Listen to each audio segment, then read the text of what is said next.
All right, we're back at it here on Selection Sunday Eve. Um, just me and Jacob this morning, but a little different today. Figured our usual Friday night time slot was really not conducive last night with all the games that were on. Um, would have been a tight squeeze. So about that time of year to start reshuffling things and get a little bit of a new schedule going. But yeah, we are on the eve of Selection Sunday, and it's been a wild week in conference tournament action. Not a lot of huge upsets and everything, but a lot of bubbles bursting. Um, Definitely some teams getting bids in the definitely some upsets. I'll say in the smaller conferences, but not as much in like the SEC, Big Ten, Big 12, ACC. Everything's for the most part kind of been chalk there. Um, but I mean, we'll talk about it all. But definitely some schools. I'll have to figure out a way to pull up the list of who all has locked up bids as we do this. We can So I start don't out. think. I think we could just start out on Monday and kind of go to Well, Friday and then talk about today. let me retweet this. I will Mhm. say the first thing I want to talk about was the North Carolina Duke, if that's good with you, because that was insanity. So we definitely got to talk about that. Let me get I these didn't end up retweeted. watching that game because I You did didn't get not? home. Well, I wasn't home till I got home, and then that game wasn't on. I don't think that game was on. Ah, understandable. But What yeah, we time? we What time did that game start?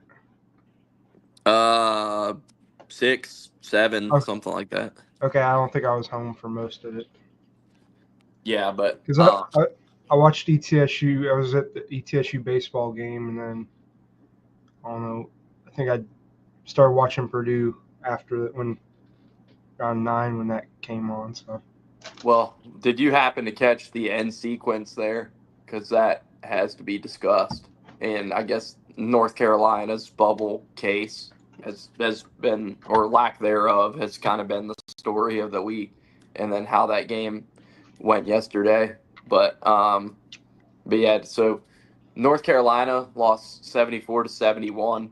Um, but they trailed by as many as like 25 in the second half in this game. Duke was really laying it on them, and then uh, they pulled together a real comeback of the ages to make this thing close. Elliot Cadeau was awesome in the second half in this game, but North Carolina hit the game tying free throw, and then just uh, had the game tying free throw waved off and lost the game and potentially their season on just one of the worst plays uh, you've ever seen, like an obvious lane violation. And like in most, like the ref's not going to call a lane violation most of the time, especially in a spot like that, unless it's just like egregious. And it was nonsensical. In fact, you want to pull up the clip of that real quick, what? put it in. Just one of the dumbest plays I've ever seen, Oh, the and lane violation. yeah, and just Okay. an encapsulation of this season North Carolina has had, where they're going to go into Selection Sunday 1-12 in Quad One, which is just if your name's not North Carolina, 1-12 in Quad One is not going to get you into the tournament. But I guess when you're North Carolina, you're going to hang around the discussion somehow, which is just ridiculous. But they should not be dancing. And I mean, they made that awesome comeback yesterday and had a chance to get a huge win over Duke without Cooper Flag, which was a huge break for them. Cooper Flag missing that game, and they had the chance to. I mean, that was a game that was either like in or out for them. Like if they win that game, they're probably getting in. And now it's like it would Mhm. take some absolute insanity for North Carolina to get in, especially now we're guaranteed to have at least one bid stealer, and that's going to be the Mountain West. between Boise State and Colorado. Like we're gonna get a bid stealer out of that league, but just yeah, insane way for that game to end and for North Carolina to lose that one. Um, and yeah, Duke's now they're gonna play Louisville for the ACC championship today with minus Cooper Flag. He will once again be out today. I wouldn't be surprised if he's out their first round game too. I don't think there's any reason to rush him back for that one. And Duke's clearly good enough to win without him. But yeah, Carolina really rallied in the second half of that one. I see you have it pulled up here. Let me play this. Just an egregious way for North Carolina to go out here. You can go ahead and play that. Okay, let me go ahead and play.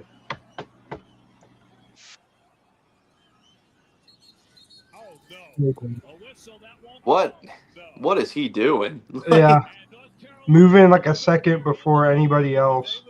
Just not even close. Like, just what an idiotic play. Like, and I understand, like, shit happens. But just in that moment, for to go out like that, you see him step in, and it's clear as day. Like, so that is potentially the lane violation that costs North Carolina their season. And yeah, it's been the hot topic all week, and that's why I started with it is North Carolina's bubble case, and it's they had the chance to get the win they really needed that probably could have gotten them in, and they go out like that. So just thoughts. I know you said you didn't see the game, but just thoughts on North Carolina as a whole and that whole bubble discussion with them, and frankly, one that I don't even think should be taking place at this point, but we I still never. need to talk about it nevertheless. They just kept getting discussion about being on the bubble because just because they're UNC. I mean, their team is pretty much RJ Davis and a bunch of guys. Especially in a weak ACC, they really shouldn't have been there. They honestly should have lost to Wake Forest yesterday, or Thursday. I mean, but like they just didn't ever impress me as a team, and then that just kind of ended it right there. So Yeah, 1-12 in quadrant one for the mm-hmm. Heels. I mean, I don't have the numbers like right in front of me, but I don't know who has ever gotten an at-large bid with that awful of a record in quad one. But it's not something that happens too often, and it's like obviously they didn't have a ton of great opportunities once they got into ACC play to get those wins. But it's like when when you compare them to like Texas, another team on the bubble who's got 7 or 8 quadrant one wins at this point, and we'll get to their win over Texas A&M. It's just like what are we talking about? Like, well, I don't even know why it's a discussion for them to be in this, other than the fact they're North Carolina. But yeah, that was just one of the most egregious plays I've seen, and just a real encapsulation of their season in one play, and probably the play that ended it for them. Yep. So yeah, North Carolina lost to Duke. And yeah, we'll kind of go through the week, and we'll get into Duke more too, and the Cooper Flag injury. Like, definitely need to talk about that. But yeah, we can kind of run through the week. You said you wanted to start on Monday. Yeah. Not a ton to talk about from Monday though, other than Furman and Wofford and Troy and Arkansas State. Those were Mm-hmm. the two championship games that Yeah. took place that day. I know. So Just talking about it. You had several conference tournaments start there on Monday, but of course the SoCon championship. Furman battled back. Wofford played a great game. Furman came back. They honestly should have won. Furman should have won. Wofford took care of business. Furman just kind of didn't play great defense. I as a SoCon fan, I don't think Wofford was worthy of the tournament. They won. They kind of got hot at the right time. and they just kind of coasted to that one. Um, Furman played great. It was a rivalry game, good environment. I know I talk crap on Twitter just because I was pissed off, but it was a good game. But I don't think Wofford's going to do much in the tournament. Whoever they play, they're going to get beat by like 60 or something. I really don't see the greatness there. I mean, Wofford's probably looking at a 15 seed. Yeah, 15 seed because they were the 6th seed in the SoCon tournament. Like that was insane that all the top 5 seeds all lost. But then also you have the Sun Belt. Of course, Troy had the Player of the Year in the Sun Belt. What's his name? I know he. What's up, Will Luke? What's his name? Will Luke, if you want to get in here on this, just comment. I'll shoot you the link. I didn't know if you were up and ready to go or not. But if you want to join, you Tate and Connerway.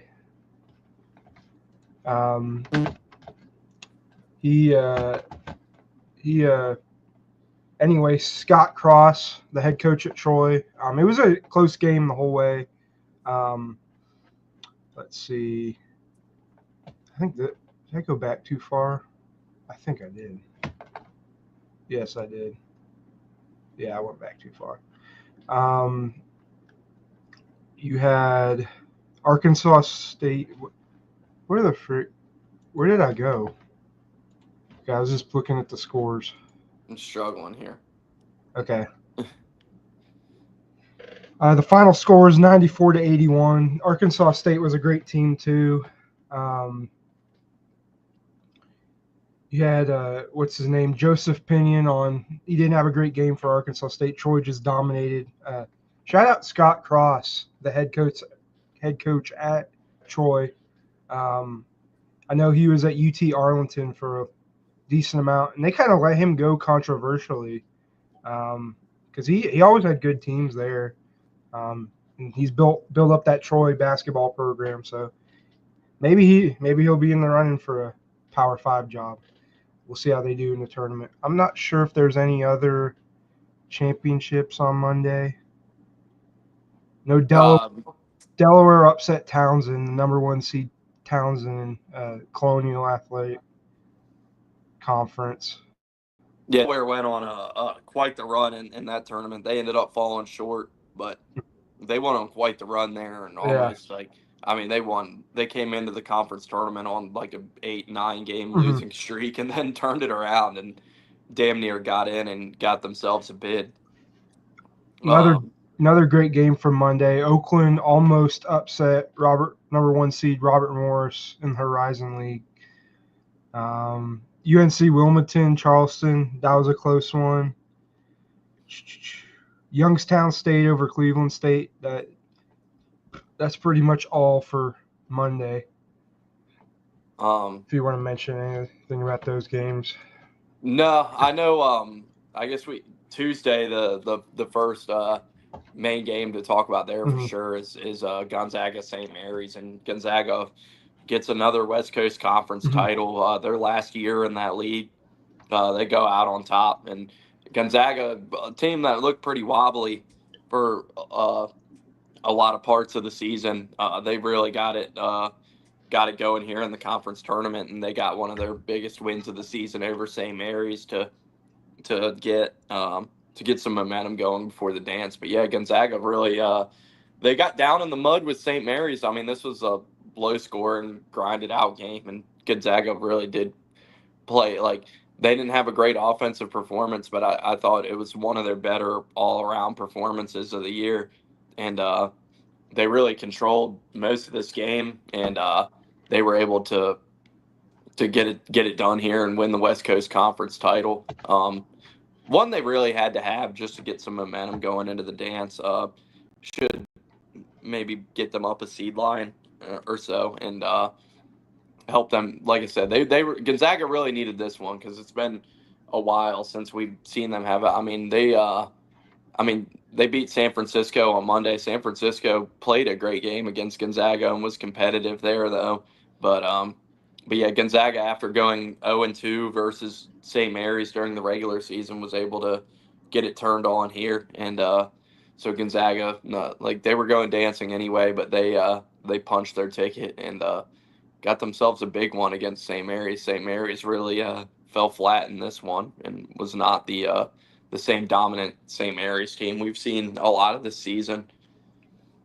Yep. I think Gonzaga's turned it on right at the exact right time.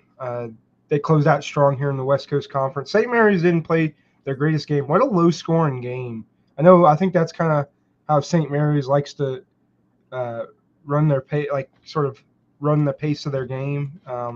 But Gonzaga, they just stepped up. St. Mary's didn't have a great offensive game. Marshallonis didn't. He had 12, but he didn't really score like he usually does. And what's his name? Paulus Mercouris. I think that's how it's pronounced. He didn't score at all. Did he get hurt or something?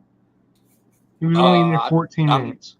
I'm not sure if he either might have been I can't remember. It's been a few days ago, but he either might have been in foul trouble or been hurt. Mm-hmm. What's up, boys? What's up, man? We got some action on behind him. In fact, as you say that, I'm gonna go ahead and pop on. I know Princeton and Yale are playing right now. I'm gonna put that on my other TV Princeton. While we're sitting here talking about it. I hope Maine comes back against Bryant. Yeah, that's who else is playing. I couldn't remember who else it was. Yeah, it's Maine. Maine was able. I can't remember what day it was, but they were able to end Vermont's run in the America East there. I believe Vermont had won that league 4 or 5 years in a row, and Maine was able to take them down and end that run. But yeah, we ain't talked about much yet, Luke. But yeah, we were talking about Gonzaga, St. Mary's. If you had anything on that game you wanted to add. Not really, other than I have a future on Gonzaga from the preseason to win the Natty. So it's not looking great, but we'll see. Well, they looked better on Tuesday, that's for sure. Like I said, that was definitely one of their better wins of the year. Yeah, I mean, I'm in the mindset of like, if Auburn can't win it, I'd rather Gonzaga win it, just so I can make some money off of it. Yeah, no doubt. But yeah, don't blame me there. Yeah. You joined late too. The first thing we talked about was the North Carolina Duke finish and North Carolina's tournament case and all, but what we said there, if you had anything to add, is like 1-12 in quad one, not good enough for North Carolina, and that was a brutal way for them to go out on the fucking lane violation. I was about to add to that, like you said, they're 1-12 in quad one games, and like if people that are watching haven't seen what Rothstein said about it, that's the perfect way to describe it. Like, North Carolina should not be in over some of these teams, in my opinion. What do you think, Jacob? Yeah, I don't think so. I know there's a lot of teams on that bubble line. I don't think North Carolina should be in. Period. Like, yeah, they just don't look great. Like, they're only getting in because of their name at this point. If they get in at all, And with the big Steelers, they're gonna get knocked out. So they're 1-12 in quad one, and that game yesterday playing Duke without Cooper Flagg was their opportunity to get their biggest win of the season and make like even without. They were without Cooper Flagg, but there was another player they were without. That's like a good player for them. Talking about Duke, if you remember who I'm talking about. Oh, what's his name? Matt or Brown? Was it Brown? I don't remember right now. I don't know why I can't think of it, but like Duke was out like without 2 of their top players, and they still beat UNC. Like, North Carolina is just not a good basketball team this year. Like, if you took the North Carolina brand off that and you said it was, I don't know, Minnesota, that team's not getting in. Like, they're just not. Malik Brown, that's his name. Yeah, thank you, Jacob. Thank you. I had his last name. I forgot his first name. Yeah. But yeah, I mean, like, North Carolina, yeah, they like the main excuse people make is like, well, they don't have the opportunities in that league. It's like, that's true, but that's not just like that doesn't make them better than other teams because they haven't had the same amount of opportunities. Let me turn Yeah, this TV that's down. a weak argument. That's a weak argument. Just let me see. Yeah, we got Yale and Princeton and Bryant and Maine both playing conference championship games as we speak. I know. Yeah. We were talking about that Maine Vermont game that was on Tuesday night as well. Yeah, that was Big upset. Yeah, that was Vermont's run coming to an end. It hasn't been the same catamounts team we've seen in years past. Like they've been a really dominant team in the America East the last few years, and they just weren't as good all year this year. Yeah, and we're talking about that it's the Coastal Athletic Conference, now not Colonial, but UNC Wilmington won the championship in a tight one against Delaware. Delaware's run almost went all the way as a 12 seed in the CAA. That was a good game down to the end. I think UNC Wilmington's a potential upset bid team. I think they have great coaching. They've been on the cusp of a tournament at what's his name, Takio Siddle. Got to be one of the more interesting coach names out there. I just wanted to mention on Tuesday the Cal Virginia Tech 2 overtime game in the ACC tournament. Mainly mentioning that because did you guys see the quote from one of their players? Yeah. He said everybody thought we were going to be ass, and we were still ass, but we weren't that bad. That was funny. I thought that was fake at first. That one's going to do numbers during college football season for sure. Yeah, that was a really good one. And then kind of speak on stuff like that, like the thing Bruce said yesterday. My guards aren't pussies. Yeah. I fucking love it. Dude, that was so funny. I was watching that live after the Auburn I'm an Ole Miss game, and I was like, I had to like rewind it. I was like, there's no way he just said that. I was like, I misheard him. Like, no way. And it was so funny, bro. It was so off guard. Just like you just don't expect that from him. You know what I mean? Yeah, no, definitely not like live on fucking SEC Network. But like, I think he kind of forgot like that he's not in the locker room, and he just kind of let it fly. And then he was like, "Oh well, I've already said it now, so it's already out there," which I think is hilarious. So we'll move to Wednesday. Well, there's mainly Wednesday, like the first big game of the day, and like I wanted to bring up was the Arkansas South Carolina. It's just what Cal's fucking like having them miss the free throw when they were up 3, like, and then like his explanation for it, where he's like, I do some weird things. And like Goodman tweeted, like he texted other coaches about it, and everybody was like, "There's no logic to this." Hold on, let me look up the exact quote.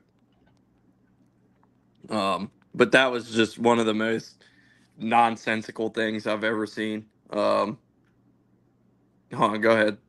Talk for a second. Yeah, go ahead, talk for a second, Jake. I'm trying to find a quote. I was gonna on Tuesday. There was a couple other games we had forgotten to mention. The Horizon finished up their league. Robert Morris, they won a convincing game. They're a potential upset team as well in the Horizon League.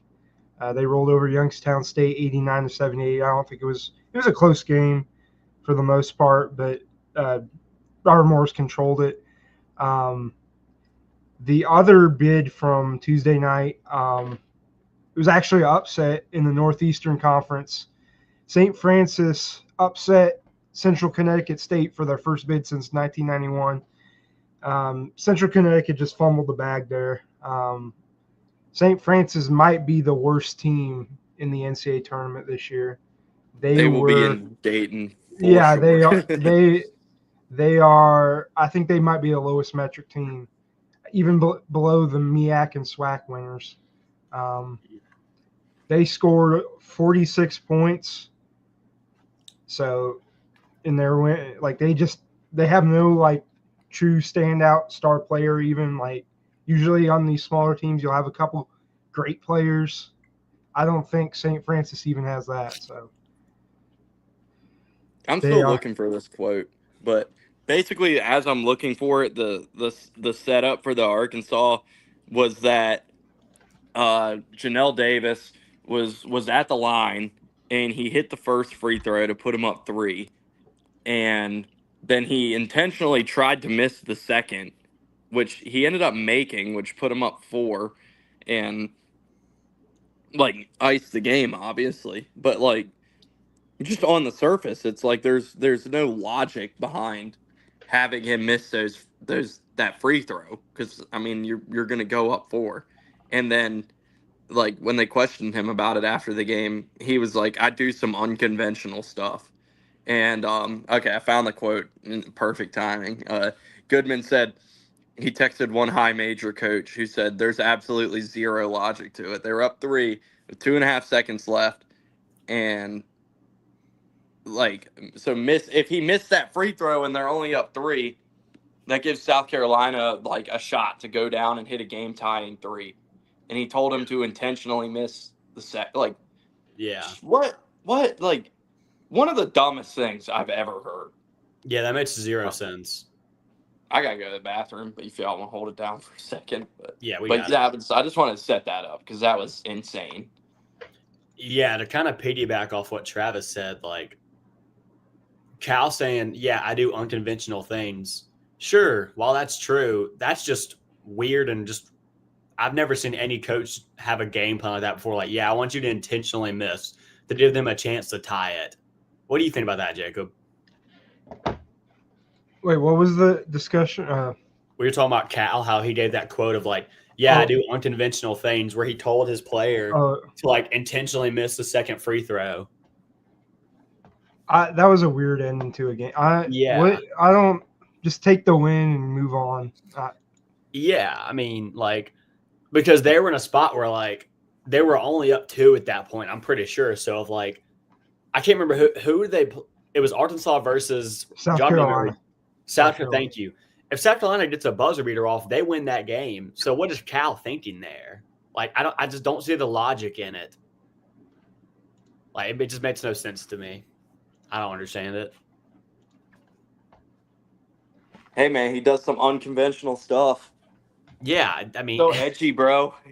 Yeah, it just kind of seems I just like to lose games, man. I do unconventional stuff. Like,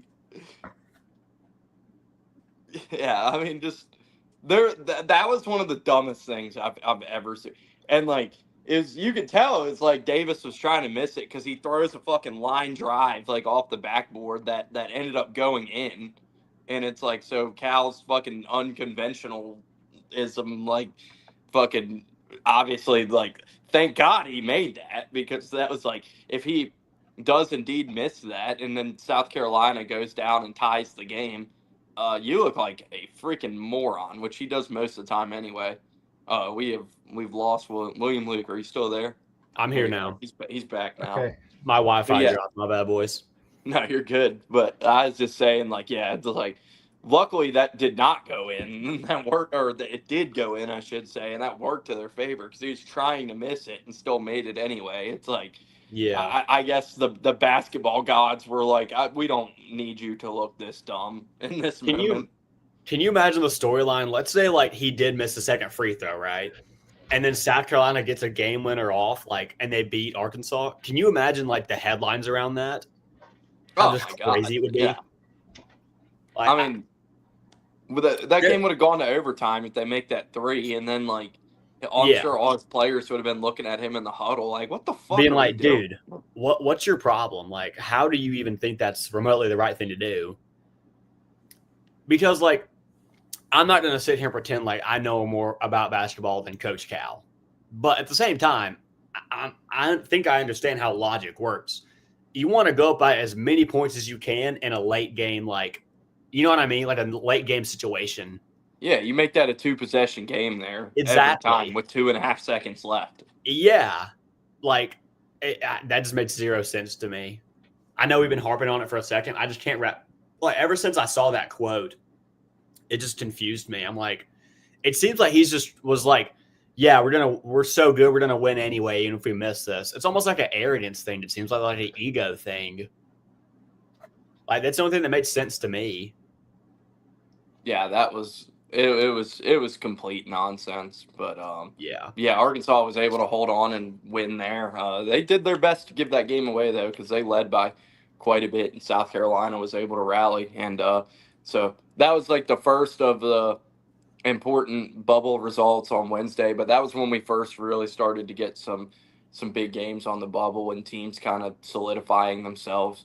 But yeah, just of note for I guess for the bubble on Wednesday, because that was those are mostly bad teams playing on Wednesday and like the start of those tournaments. So it's mostly just schools that needed wins solidifying themselves, and like Texas got a win. They really like the first win. They really needed 2 wins this week to have a shot to get at large, and they got the first one they needed on Wednesday against Vanderbilt, 79-72. So that was a big one for the Longhorns. Ohio State lost to Iowa on Wednesday, so Ohio State 17-15, not good enough. I mean, we talked about it on Sunday, but yeah, I don't see any argument to Ohio State going dancing. So that should be done now after their loss to Iowa on Wednesday. Fran McCaffrey's last win that ended up being. But Baylor got the win against Kansas State. They needed, so they should be comfortably safe now. They were trending towards the bubble a little bit, but they were able to take out K-State there and get that one done. And then let's see. Also Wednesday, Oklahoma beat Georgia. They needed that. They needed that one bad. They got it in, so the Sooners should be in now. I don't think there's a scenario where Oklahoma's out. That one locked them in, and so as far as the bubble goes, I think that was all the big bubble games on Wednesday, and then obviously we had big mid-major results as well. Obviously, Grambling State took out Southern, who was the top seed in the SWAC, so that was a big upset there. That really was. Yeah, Southern. They're like the only SWAC team that had like a winning record. Or one of the few. And now, with that being the case, shout out to my local team down the street, the Alabama State Hornets, have a chance to get themselves a tournament bid today. So that'd be awesome. And whoever wins that game today between Alabama, who's Alabama State playing? Jackson State. Jackson, thank you. Yeah, whoever wins that one has strong potential to be Auburn's opponent next week. Whoever wins that one is probably.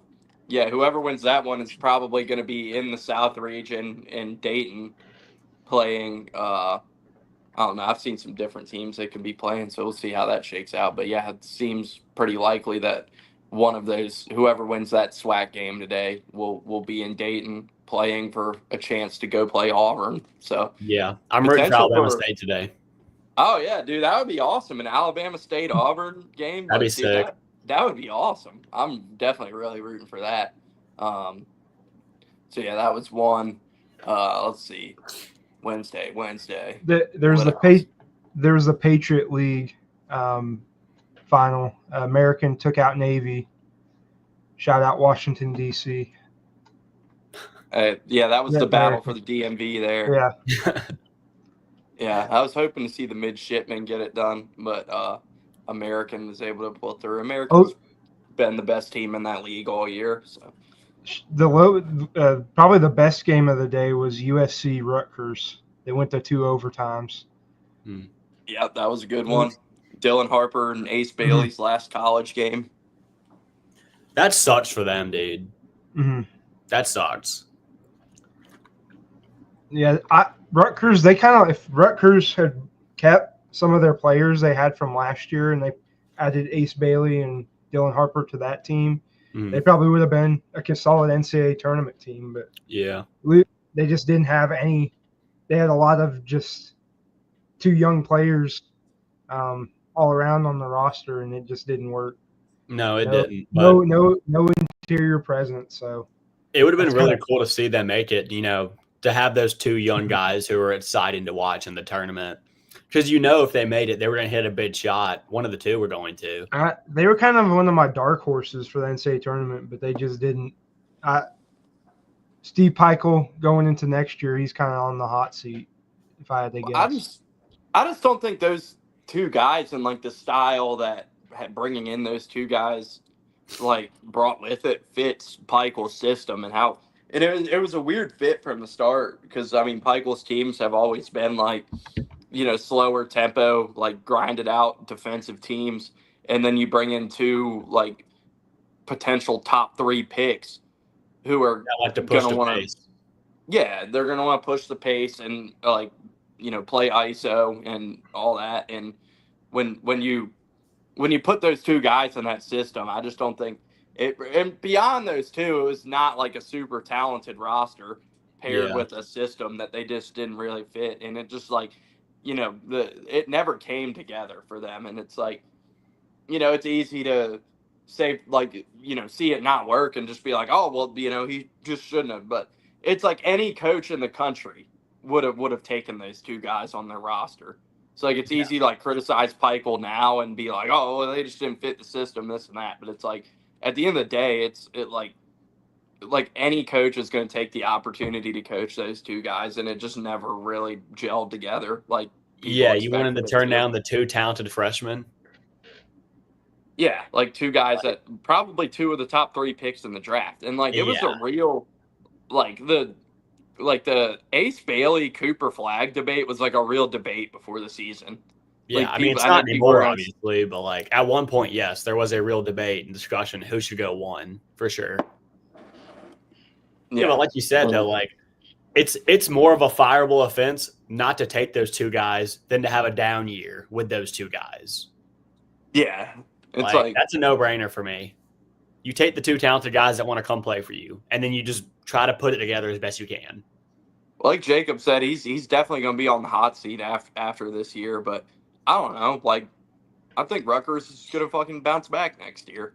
Like, maybe Peichel's going to get back to playing his style of basketball, and I'm sure have it like I don't know what the roster is going to look like next year, but I'm sure he's going to build a roster that have been that's equivalent to the teams he's had success with in the past and get back to playing his style of basketball and coaching his way. And like you probably see them have a better year. See, yeah, I don't think that's crazy to say because he's probably going to go get players that fit his scheme better. Now, their roster is not going to be as talented when you lose two guys of those caliber, but they're probably going to have players that are in the system that fit his scheme more than he had this year. So, yeah, I don't think that's crazy to say at all. But definitely one of the bigger, I guess, shocking stories, letdown stories this year was the failure of those two guys and how everything went with Rutgers. Mm-hmm. So, yeah, you had that. You had McNeese. They won the Southland on Wednesday. I think it was Thursday. I think. Was it? Yeah, it was Thursday. I know you. Oh no, it was on Wednesday. Never mind. I'm stupid. I was about to say I had it pulled up, but then Lamar on here, so I thought it was Wednesday. But I was like, unless I accidentally clicked the Thursday somehow. I think I had, for some reason, this whole week has been running together for me. Let's see. It's a busy week. Yeah. They had. You'd mentioned Iowa and Fran McCaffrey. Shout out him getting ejected from his final game. What a way to go out. That's like the Fran McCaffrey like victory cigar, even though they lost. For what it's worth, him getting ejected, like I don't think what he did there. I mean, I guess we don't know like what exactly he said, but that was like pretty tame on the Fran scale. I think him to get ejected after that. I think he yelled some insult at the ref, and I think he almost shot him the bird, kind of. But like y'all said though, he couldn't have gone out in a better way, more fitting for him. Like there's not a better way for him to go out. Like it was just perfect.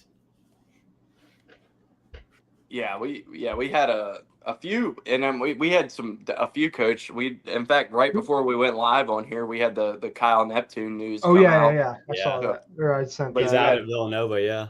Ben Johnson's out at Minnesota. Mhm. Kyle Neptune's out at Villanova. Fran's out at Iowa. Who else? Let's see. I know the Murray State, they hired a coach. Yeah, they hired the guy from Creighton. Assistant. LaSalle hired Bradford's coach. We had kind of talked about that being a SoCon guy. It was Radford. It ended up being Radford. Who else was out this week? Because we already talked about Keats on Sunday, so that one came down. Which it sounds like Will Wade's going to be the coach there. So I was just about to ask. I was like, where do we think Will Wade goes? Sounds like NC State. He's in Raleigh today. That's what I've seen too. Is that NC State seems like the front runner? Because didn't we see a little bit of smoke to Georgia as well? We saw smoke there was talk about Mike White leaving Georgia and going to NC State. That's what it was. Yeah, so I was like, if Mike White goes to NC State, then you have to imagine Georgia is going to be getting Will Wade on the phone in short order. Which, like, as you know, I was like, no. No thanks. Stick with Mike White. Stick with Mike please. White. Yeah, I hope Will Wade goes to NC State and stays far away from the SEC. They're fine with Mike White and being perfectly mid with Mike White, and I hope. And I'm fine with that too. Let's keep it that way. Yeah, that's perfect. Let's just keep it that way. Like, the SEC is already a dominant conference. We don't need Will Wade back in here. Like, I'm good. Any other games Wednesday that I didn't bring up either of you? I don't think. A minor note: DePaul beat Georgetown to get a conference win. Shout out them. Nice. Man, that's good segue in Thursday. Man, yeah. Your Blue Demons did fight like hell against Creighton on Thursday. They led a lot of that game and went to double overtime. They never quit in that one. That would have been quite the upset there. They really should have won that game, but they just, I don't know, Creighton just took over from the 3-point land. But I think it's looking like Creighton may be the team to beat in the Big East tournament now. Well, St. John's. Yeah, I mean St. John's, but just kind of Creighton's hot. Yeah, and for sure. St. John's though. Let's go on Thursday. So Thursday early, you had the Ole Miss Arkansas game. That was quite the battle. Ole Miss was able to get the win there on a buzzer beater. Yeah, that game didn't really matter because I think Arkansas was already safe at that point, and then Ole Miss was already safe. So, like, not very important there. That was just whoever's going to get a crack at Auburn Invitational between that one. Georgia Tech gave Duke a scare. So we have to talk about the Cooper Flagg injury. Yeah, Cooper Flagg got hurt.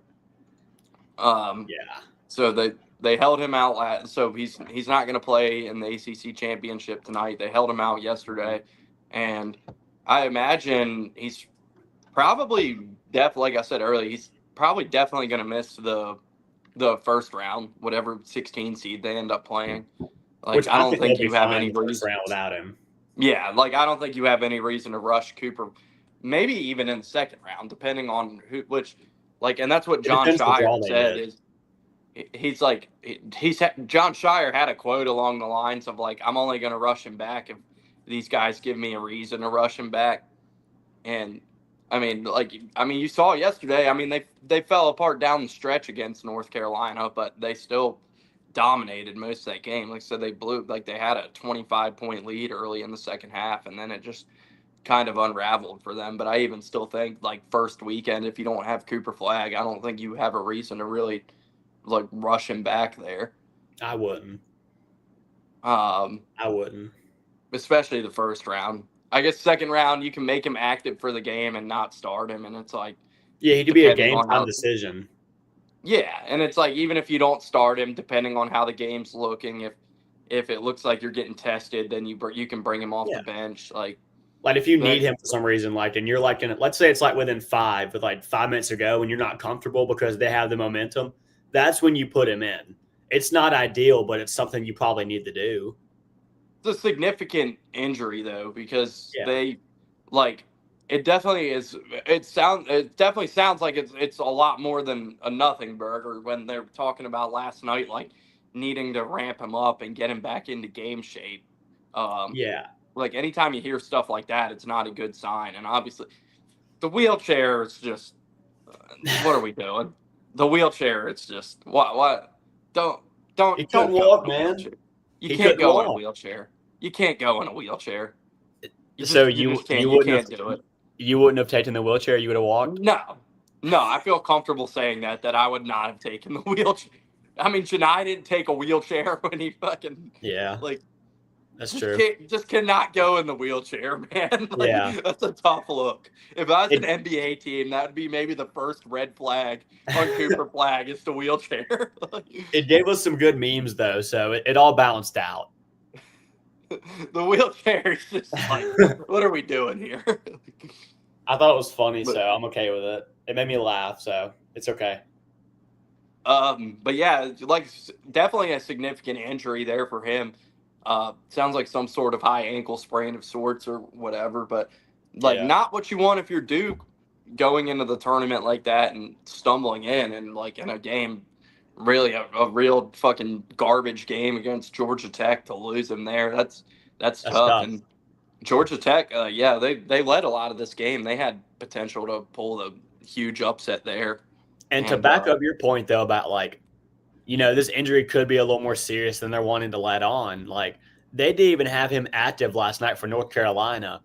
And that when North Carolina started to fight back, if Cooper Flag was available, they were going to put him in, but they didn't. That tells you a lot right there about really how healthy he is. yeah, I mean, Shire basically immediately ruled him out for the Carolina game. I think he said like he's very unlikely to play or something. And then as soon as they beat Carolina last night, he ruled him out for the game today immediately again. So, which I mean, if you're Duke, it's smart because like you're the ACC tournament for you is nothing. Like Yeah. there's no like you're playing for I mean pride, I guess, like winning your conference like cool, but yeah, I Yeah. mean if you're Duke, like as far as the bigger picture, like there's no point in jeopardizing Flag in the ACC tournament. Yeah, it doesn't impact their tournament like chances or like anything at all. Like even if they lost to Georgia Tech, they still are going to be a 1 seed. Like it Yeah. doesn't make a difference.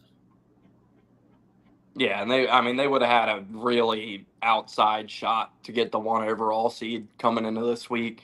I think they Yeah. had a shot, like as minimum, but I think it was very minimal. And I mean, Yeah. the fact they played a close game against Georgia Tech probably ended that. Yeah. Because they would have really needed to go into the ACC tournament and dominate, and then have Auburn go in and take a bad loss yesterday, which they tried to do, but it didn't happen. So. Yeah, Um, there was points we tried to give it away yesterday. Made me nervous. and that like I guess that would have mattered for Duke because I mean that would have given them if they were able to jump Auburn for that would have given them the Sweet 16 and Elite Eight in Atlanta versus Newark.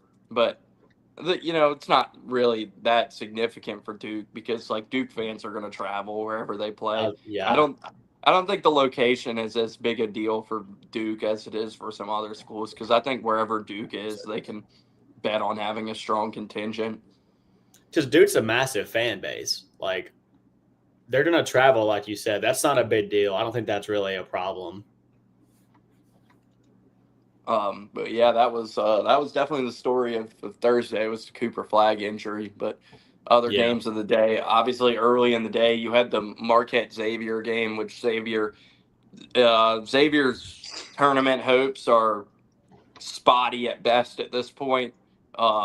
And that was a real make or break game for Xavier because they're another team that only has one quad one win to this point in the year, and they could have gotten a huge one against Marquette and really should have. They led and controlled most of that game, and they fell apart down the stretch there against Marquette and ended up losing by 2. And that was a really damaging game to their tournament hopes because that's one they really should have had to. I don't want to say had to have because I guess they are still on the bubble, but like that was probably the difference between them being comfortably in and really having to sweat out Selection Sunday.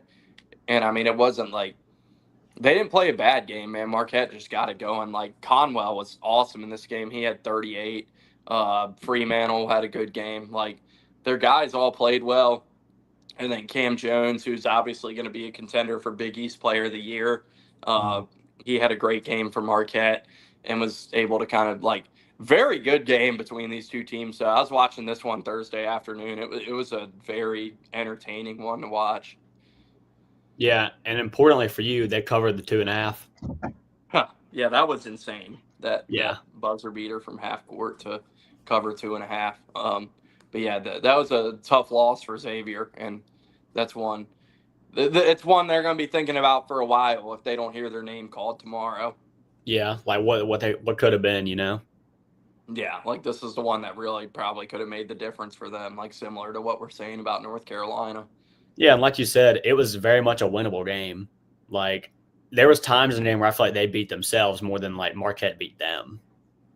Oh yeah, that's just a tough way to go out when you can look back on it and go, yeah, if we would have done this a little bit better, we would have been in the tournament right now probably. So that's definitely tough for Xavier. I mean, they were up double digits like most of the first half and early second half in this game, and they just couldn't keep it going. Yeah, that's you got brutal. anything on that one, Jacob?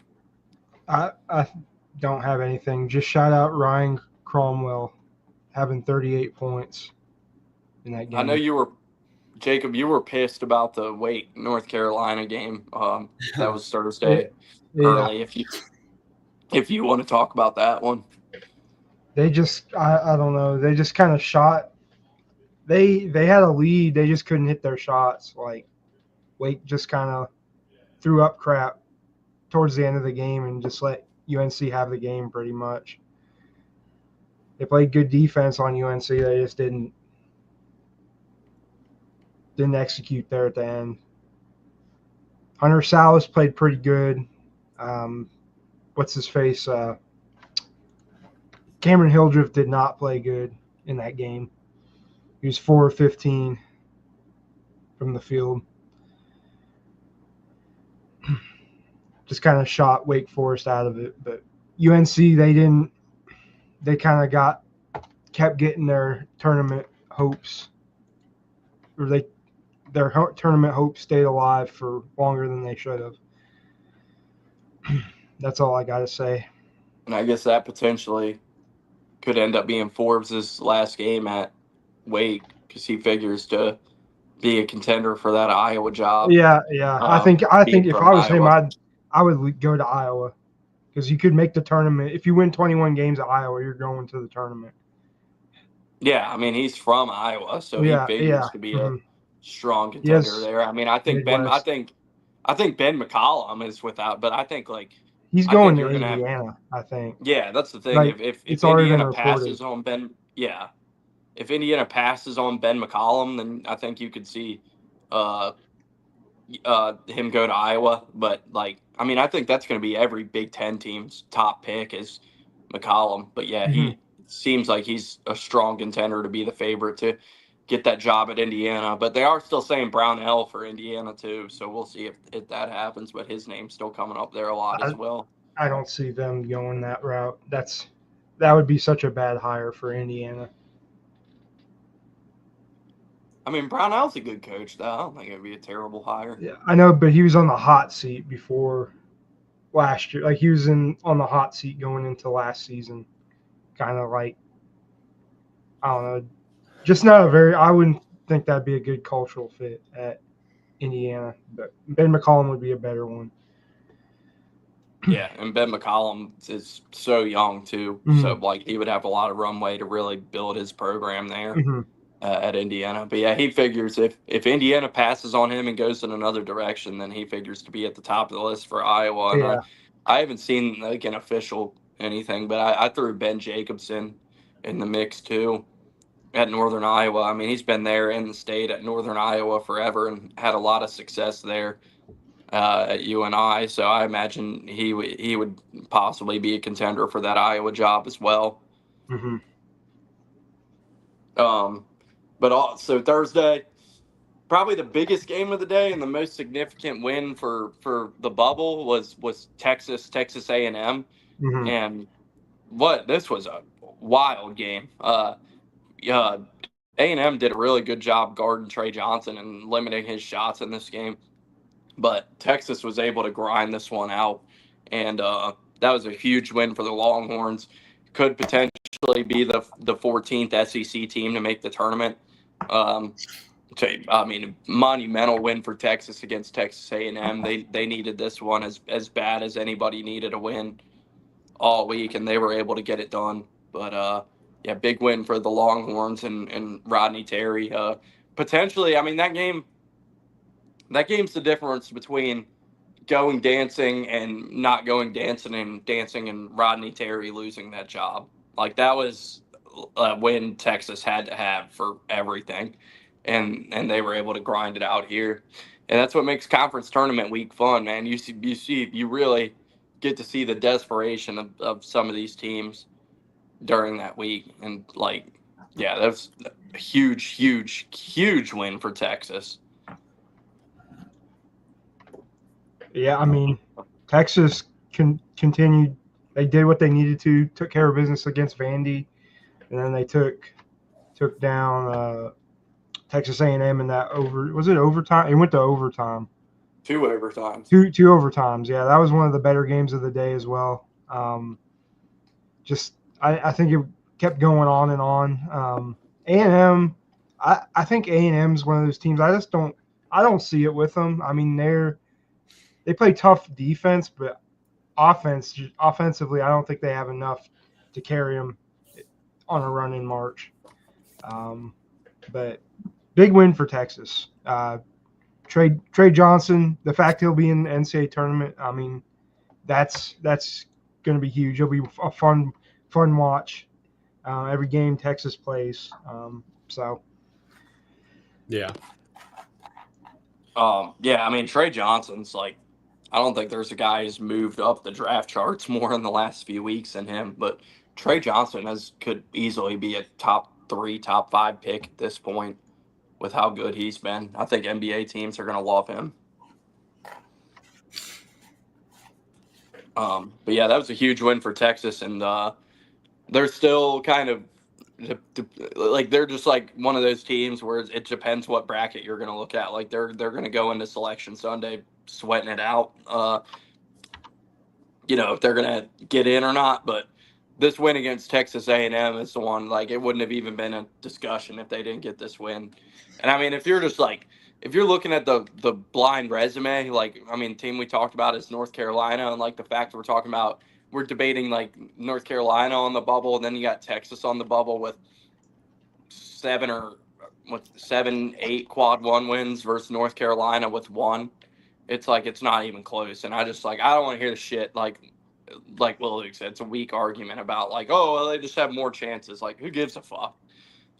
I mean, another argument that we haven't really discussed is the fact that Texas plays in the SEC, the best conference in college basketball, and North Carolina plays in the ACC. Like, that needs to be discussed as well and have some debate right there, because let's say if Texas was in the ACC, where would they be instead of where they are in the SEC? You see what I'm saying? Oh, yeah. I mean, that's what I'm saying. Like, people are going to use that as an argument, like, for North Carolina. Well, like, oh, well, they just haven't had the same amount of opportunities. But, like, when has that ever been a, like, criteria? I mean, that's how many mid-major teams have we seen get left out over the years for that same reason? But now it's North Carolina, so we need to, like, now that matters because it's North Carolina. It's like we've seen mid-major teams get screwed year after year for that same reason because they just don't have the opportunities. But, like, now it's North Carolina getting screwed, and it's the ACC that's bad and not the fucking Missouri Valley. So, like, now that discussion needs to be had. Like, I don't want to hear that shit. Like, it just happens that the ACC happened to be a really bad league this year. Like, sorry, that sucks. Like if you switched, like, if you took the name brand from North Carolina away and you put this resume on a team like, I don't know, just Oregon, for example, another Power 5 team, but not like, a powerhouse at one of those traditional basketball programs, right? Do you think Oregon gets in? Because I don't. No. And it helps that UNC's athletic director is the head of the selection committee. I mean, like, there's no doubt that. Yeah, I didn't know that. Yeah, it's like they're not having these discussions. Like he's not going in there being like, "Hey guys, like I'm the AD at North Carolina. You should really put us in." Like it's not that cut and dry.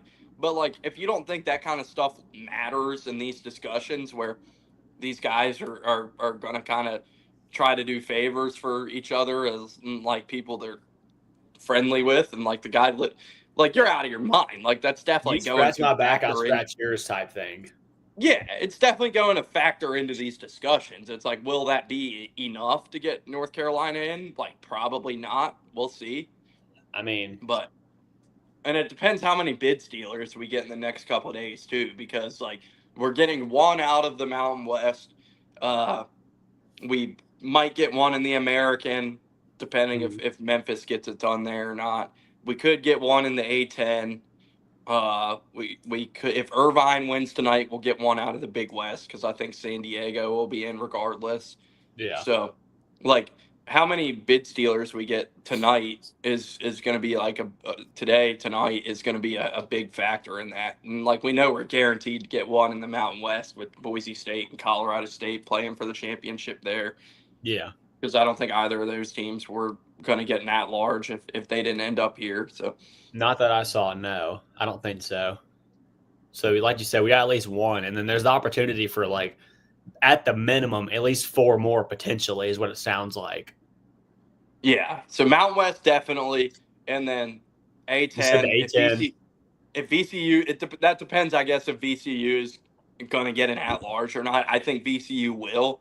So I think if one of those other teams, either Mason or St. Joe's, or who's VCU play today? Who's the third team? George Mason. No, VCU. George Mason plays St. Joe's. VCU's playing somebody else, but it's like, but yeah, like I think VCU is probably going to get an at-large. So if we get another A10 champion, then that would be a bid stealer. If one of the other 3 teams wins the American, Memphis is in, so that would be a bid stealer. And VCU plays Loyola Chicago, by the way. That's who it is. Thank you. And yeah, and then who? In the Big West, if Irvine and San Diego play the final there tonight, and Irvine, I think San Diego will be in regardless. So if Irvine wins that one, that could be a bid stealer situation. Be another one, yeah. So, I mean, these teams on the bubble, like Texas, North Carolina, Xavier, like they're going to be watching those games with a keen eye today, rooting for VCU and San Diego and Memphis and. Yeah, I mean, if I'm a North Carolina fan, I don't love the spot I'm in. No, definitely not. It's not a comfortable spot.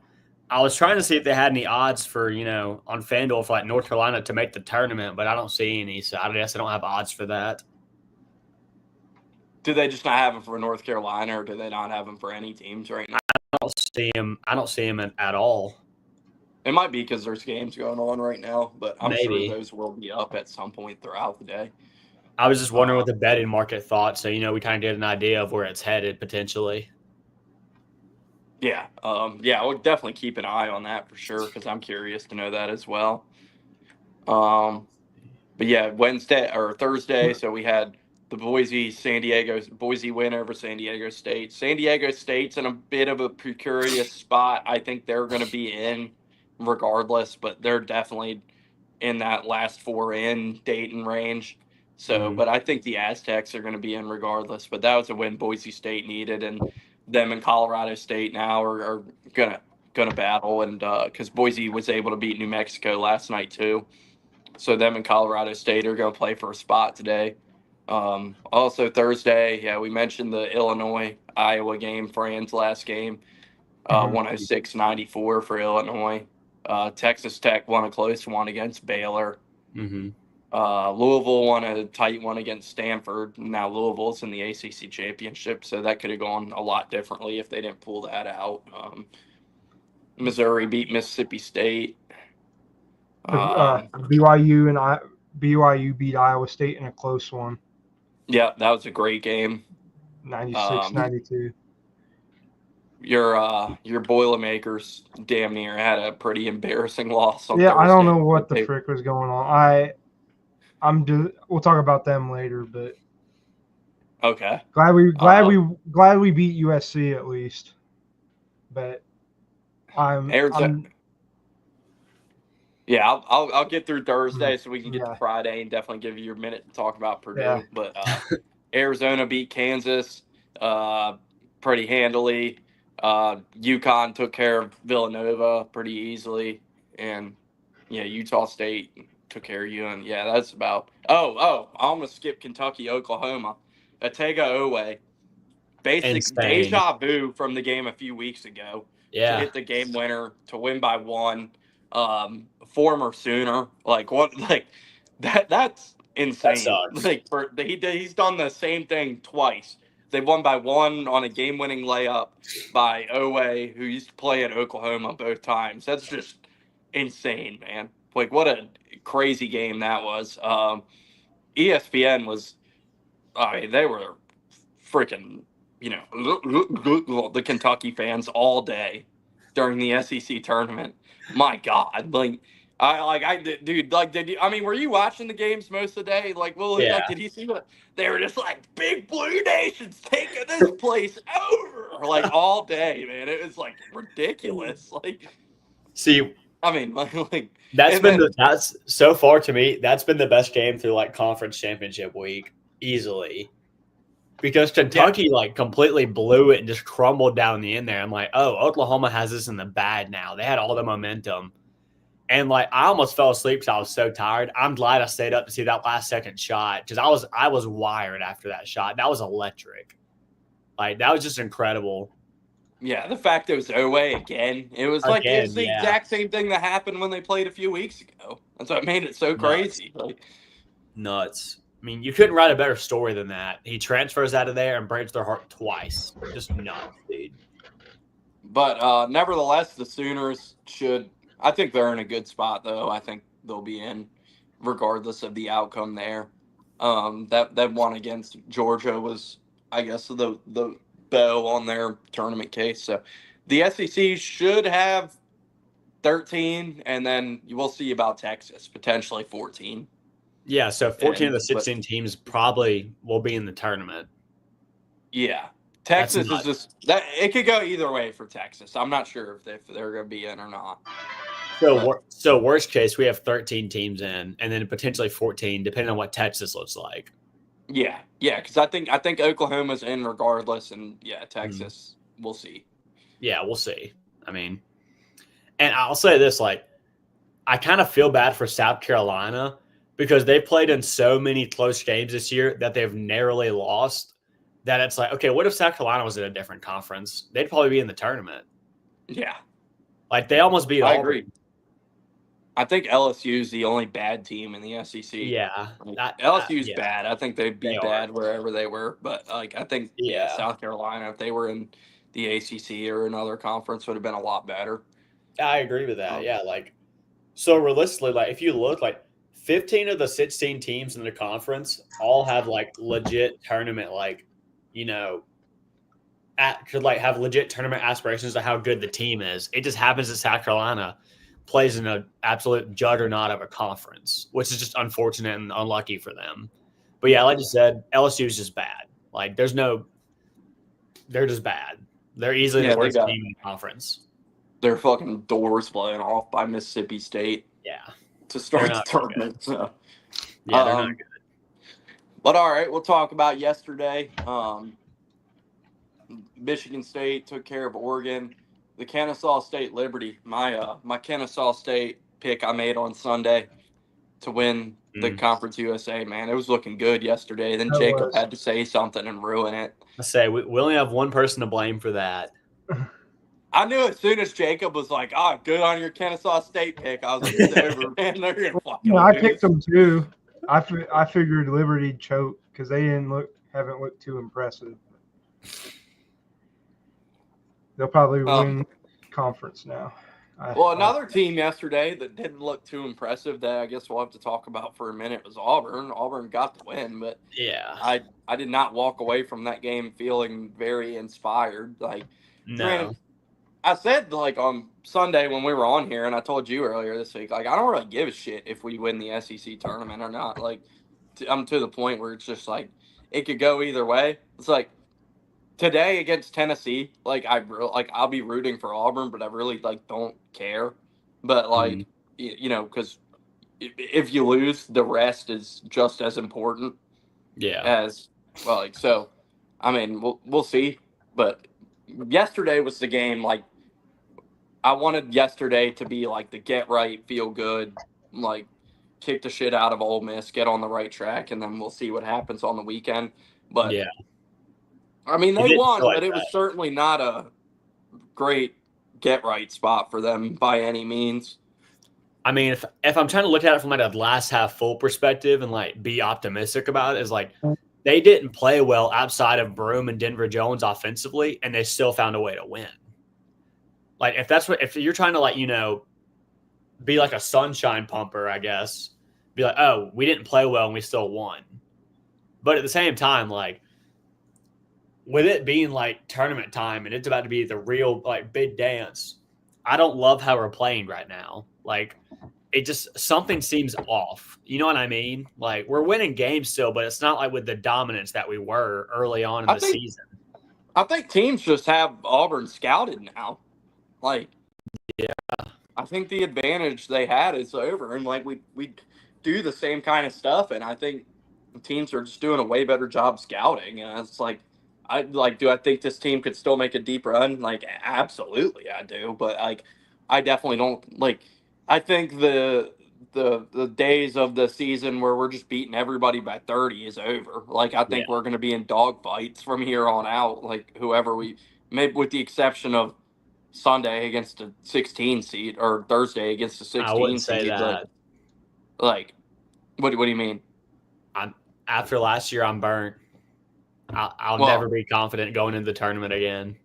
I mean, I understand what you're saying, but like the talent gap between Yale and whoever we're going to be playing on Thursday is still massive. That's why, like, you know, Certainly, I but still, I still I'm not really worried about St. Francis or Alabama State or whoever we end up playing on Thursday. But like after that, like yeah, I think it's going to be dog fights from here on out for Auburn. Like I'm not really expecting any like dominant come out and knock somebody's fucking teeth in performances in the tournament. I mean, I would love that. Like, don't get me wrong. I wish we could go back to that where we just have these like stress-free, beat these good teams by 20 to 30 points and just cruise. Like, I wish that's what could happen, but like you said, it seems like these teams have really scouted us and have like tape on us now, and know our tendencies and what we like to do and what we struggle against, and have really started implement that against us. Yeah, for sure. I mean, Ole Miss defended well yesterday. I But mean, I I'm guess sure that the good thing about that though is that like, yeah, they have the tape against us, but we won yesterday. Like they knew our tendencies, and we still beat a solid Ole Miss team. yeah, and it's like it definitely a team we already beat twice too. So it's like to beat the Yeah, same team 3 times, like which is a good that's thing in tough. my opinion. And also like defensively, we held in the 17% from three and 27% from the floor. Like we smothered them with our defense. And if that's how we have to win, that's how we have to win. So be it. Like I don't care what the score is as long as we win. And to go along with what you're saying, and like you'll be hard pressed in the nation to find a better staff defensively than Chris Beard and Mark Adams.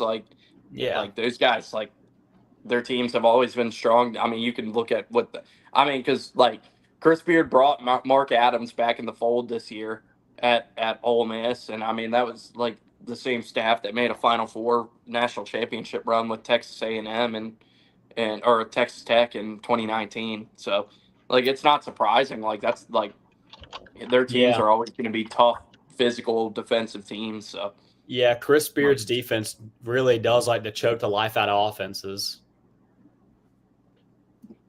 but yeah, I'm definitely like that being said, happy we won. But I mean, we'll see how the Tennessee game looks in a few minutes here.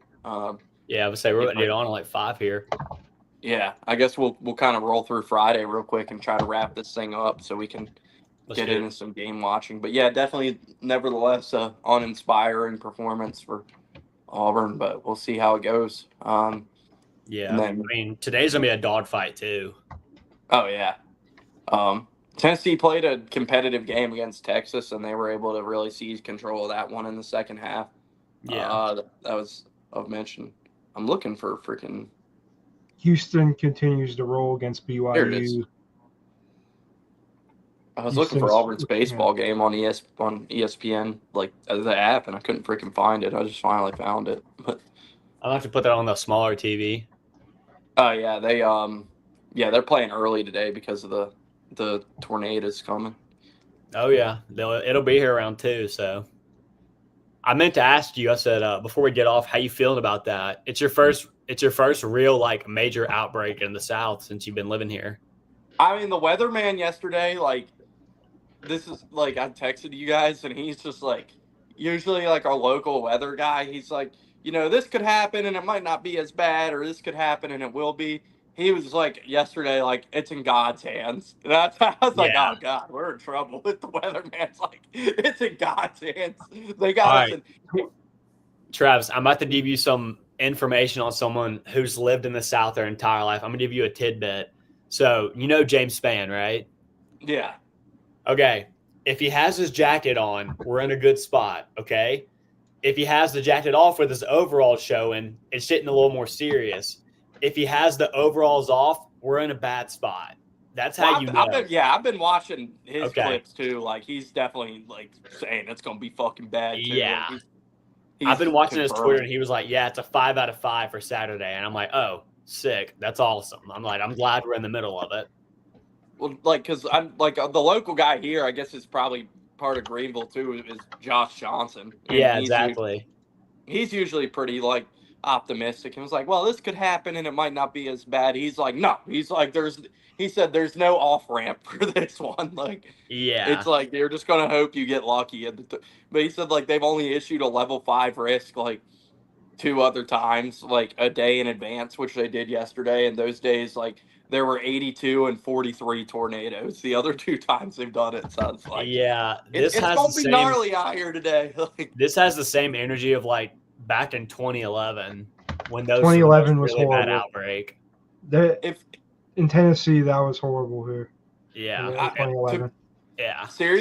To be serious for a second, if anybody 44 people happens to be listening to us and you're in Alabama or Mississippi and you live in a mobile home or a manufactured home, go some, like, do not stay. Like, have a plan get at out. least. Like, I'm like, I'm not even kidding. Like, to be serious there for a second, like, yeah, if you do happen to be listening to us and in Alabama, Mississippi, your mobile home, manufactured home, please get out. At least have a and plan stay to with go a friend. somewhere. Like in case you do get a warning, like have a buddy's house nearby. Have like a gas station, a place of like another store or something, somewhere you can go to, because if you do get hit by a tornado and you're in a double wide, you have no chance.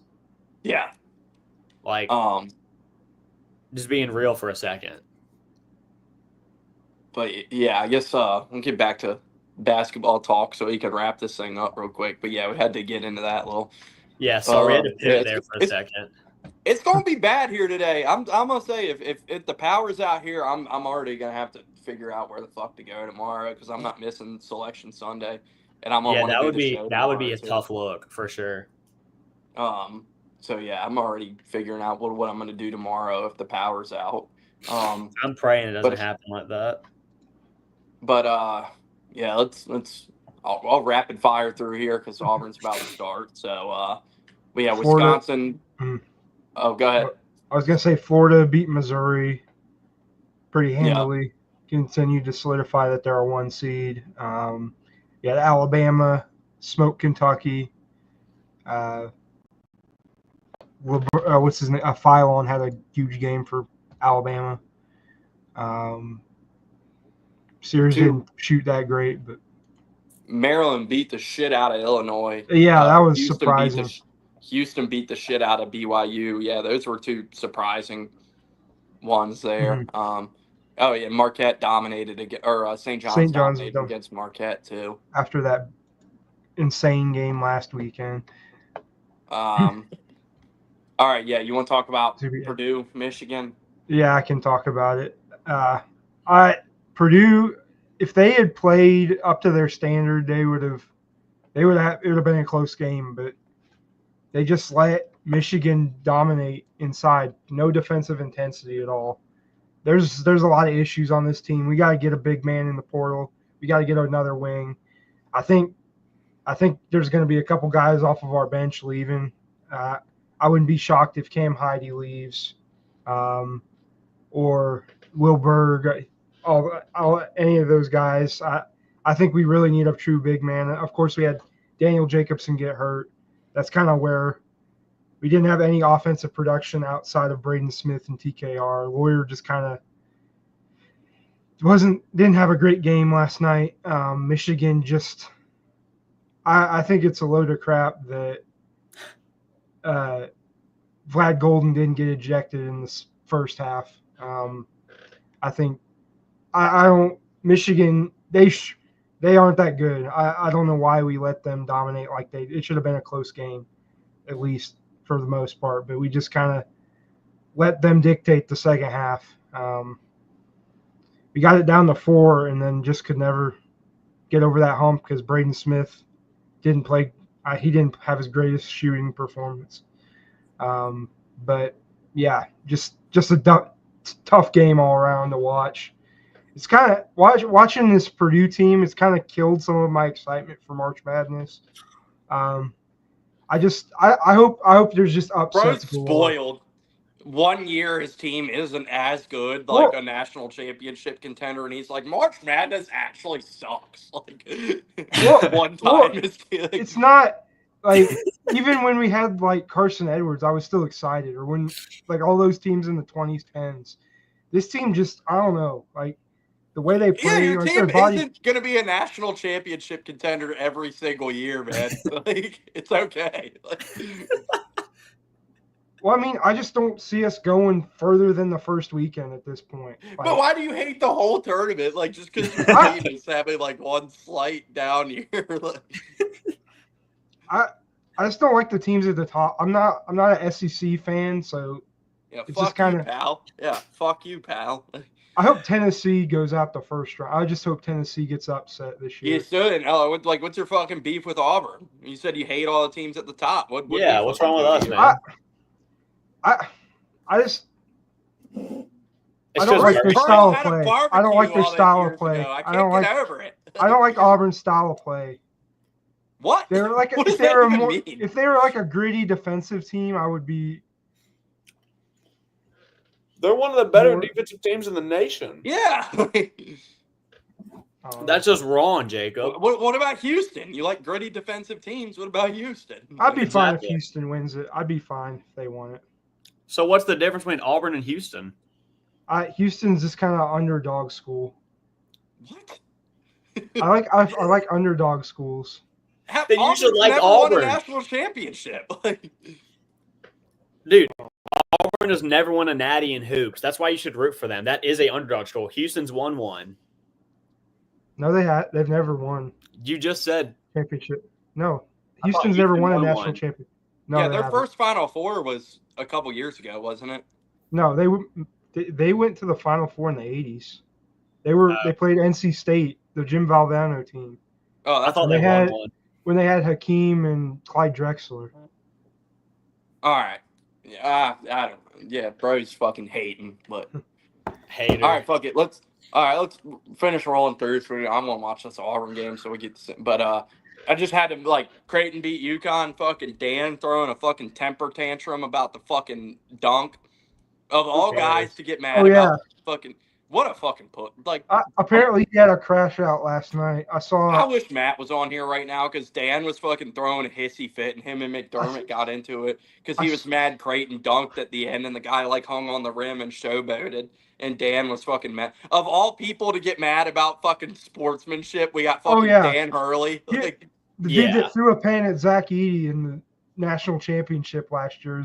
Zach Edey was going down the opposite end of the court for no reason. That dude, just act like a normal person, for once. Don't embarrass your kids. Don't embarrass your wife. please grow up and be an adult. Oh shit. Yeah, we I saw- mentioned. No, I did. I was saying I saw a clip. I knew it was bad. I saw a meme on Twitter. It was like Peter Griffin crashing out, and it was like Dan Hurley on the sidelines after he gets an out of bounds play or something. That's funny. Last one to mention yesterday, Arizona beat Texas Tech, so we'll have an Arizona-Houston Big 12 championship. But yeah, that's the last I'll get to is like today. Any of the games, champion. Obviously, Bama, Florida is going to be a good one right off the top. Auburn, Tennessee just started. It's going to be a great one. Big 12 championship, Mountain West championship, Big East championship, ACC championship. Pretty much most championship games are going to be today. So the game I'm going to be watching is the Big West championship. I'll tell you that's that. good. Irvine, San Diego. That's going to be the best game of the day. That'll be the best Didn't game you of the bet day. that one? Yeah, and I picked Irvine like when we were doing our predictions on Sunday. So You did? yeah, I like Irvine there a lot. Yeah. Yeah. Sorry, I couldn't make that. By the way. Oh, you're good. You coming for Selection Sunday tomorrow? Yeah. What time? What time is Selection Sunday? I can't remember what time it was. I think 5 or 6, 5 our time, 6 Eastern is when the bracket comes out, right? So 5. Yeah, I'll be able to do that. So then, but we'll do our show at like 8 or 9 after the bracket's out on Tournament Challenge, so we all have time to fill out our brackets and stuff and kind of digest it, and then we'll do our show. This is my favorite time of year. I love this. This is so fun. Mm-hmm. I love making brackets. It's the 1-year anniversary of the beginning of this show. It's the 1-year anniversary since we were at Sky on St. Patty's Day, and I threw up at Tumors because of the Zen. Yeah. Hey man, it's fucking that was the beginning of this. Was Selection Sunday last year, so we're back. That's too funny. We're so back, dude. We need a 1-year like special like anniversary podcast. Dude, if it's like really bad here and the power's out, I'm gonna fucking drive down to Pensacola and rent a hotel tomorrow or something. Why Pensacola? Just like somewhere close that's not fucking. Because I mean, if the whole state's just fucking torn up by tornado, like maybe not. Like I'll find somewhere to go that like didn't get hit and fucking like get a hotel. Like, hey, come to Greenville. We got a bunch of hotels. Yeah, I mean, well, hopefully you guys don't get it. I mean, if you guys don't get hit and I do, and we don't have power and you do, I'll just need to fucking come to your place tomorrow. You can come chill with us for a little bit, bro. I am worried the fucking power's going to get knocked out, and I'm going to need a fucking alternate plan for Selection Sunday. Do you have? I mean, you can just watch off your phone, right? I mean, I could, but I mean, I also want to. I mean, if the power's out, how am I going to charge it? Like that kind of thing. Do you that portable? Your mom's portable. That's true. I forgot about that thing. I should charge that. Yeah, that's what I would do if I was you, because you got that back. I'll have to figure out something, but yeah, like any of the games today, any upset picks, anything y'all want to mention? I was going to mention we had 2 more bids. Those 2 early games ended. Yale took care of business. It was a close one against Princeton. That was the semifinal. Oh, it's the semifinal? Yeah, okay, I screwed up at the start. Yeah, I for some reason I thought that was the final 2. Dartmouth and Cornell. They play on Sunday, and then Bryant unfortunately beat Maine. Just clinched a bid. Was really rooting for Maine since they're one of the they've been in D1 for a long time and just never made the tournament. But Bryant, I mean, they're just a good team. So yeah. Well, all right, let's run. I want to watch this Auburn game. Okay, so I'll let you go. Thank you guys. I'll see y'all tomorrow. Thank you guys for coming on, doing the show this morning. Thank you, everybody, tuning in. Make sure you like, subscribe, Spectator Media on YouTube. Give us a follow on Twitter, One Shining Recap. Thank you for tuning in, and we'll be back tomorrow night for Selection Sunday. Let's go.